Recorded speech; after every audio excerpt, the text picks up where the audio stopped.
Kerala Blasters അങ്ങനെ ഇന്നത്തെ ദിവസം രണ്ടാമത്തെ മത്സരത്തിന് വേണ്ടി ഒരുങ്ങുകയാണ്. ശക്തരായ ഈസ്റ്റ് ബംഗാളിനെയാണ് ബ്ലാസ്റ്റേഴ്സ് സ്വന്തം മൈതാനത്ത് നേരിടാൻ പോകുന്നത്. കഴിഞ്ഞ 2 സീസണുകളിലും കേരള ബ്ലാസ്റ്റേഴ്സിന് വേണ്ടി ഗോളടിച്ചു കൂട്ടിയ ദിമിത്രിയോസ് ഇന്ന് ക്ലബിൻ്റെ എതിരാളിയാണ്. ഈസ്റ്റ് ബംഗാളിന് വേണ്ടി ഇന്ന് അദ്ദേഹം ബൂട്ടണിയും. കഴിഞ്ഞ സീസണിൽ അദ്ദേഹം ISL ഗോൾഡൻ ബൂട്ട് സ്വന്തമാക്കിയിരുന്നു. ഇന്ന് താരത്തിൻ്റെ സ്ഥാനത്ത് ജീസസ് ആണ് കളിക്കുന്നത്. ആദ്യ മത്സരത്തിൽ ഗോളടിക്കാൻ ജീസസിന് കഴിഞ്ഞിരുന്നു. ദിമയെക്കുറിച്ച് താൻ കേട്ടിട്ടുണ്ടെന്നും അദ്ദേഹത്തിൻ്റെ കാര്യത്തിൽ ഹാപ്പിയാണ് എന്നുമാണ് ജീസസ് പറഞ്ഞിട്ടുള്ളത്. ഇത്തവണത്തെ ഗോൾഡൻ ബൂട്ട് തനിക്ക് നേടേണ്ടതുണ്ടെന്നും ജീസസ് പറഞ്ഞിട്ടുണ്ട്. അദ്ദേഹത്തിൻ്റെ വാക്കുകൾ ഇപ്രകാരമാണ്: കഴിഞ്ഞ സീസണിലെ സ്ട്രൈക്കറായ ദിമയെക്കുറിച്ച് ഞാൻ കേട്ടിട്ടുണ്ട്. അദ്ദേഹത്തിൻ്റെ കാര്യത്തിൽ ഞാൻ സന്തുഷ്ടനാണ്.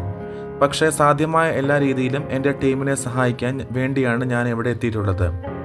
എനിക്ക് ഗോൾഡൻ ബൂട്ട് നേടാൻ കഴിഞ്ഞാൽ അത് വളരെയധികം സന്തോഷം നൽകുന്ന കാര്യമായിരിക്കും. എന്നാൽ ഏറ്റവും പ്രധാനപ്പെട്ട കാര്യം ടീമാണ്. ഇതാണ് ജീസസ് പറഞ്ഞിട്ടുള്ളത്. കഴിഞ്ഞ മത്സരത്തിൻ്റെ 2ാം പകുതിയിലായിരുന്നു ജീസസ് ഇറങ്ങിയിരുന്നത്. എന്നാൽ ഈ മത്സരത്തിൽ സ്റ്റാർട്ടിംഗ് 11 തന്നെ അദ്ദേഹം ഉണ്ടാകും.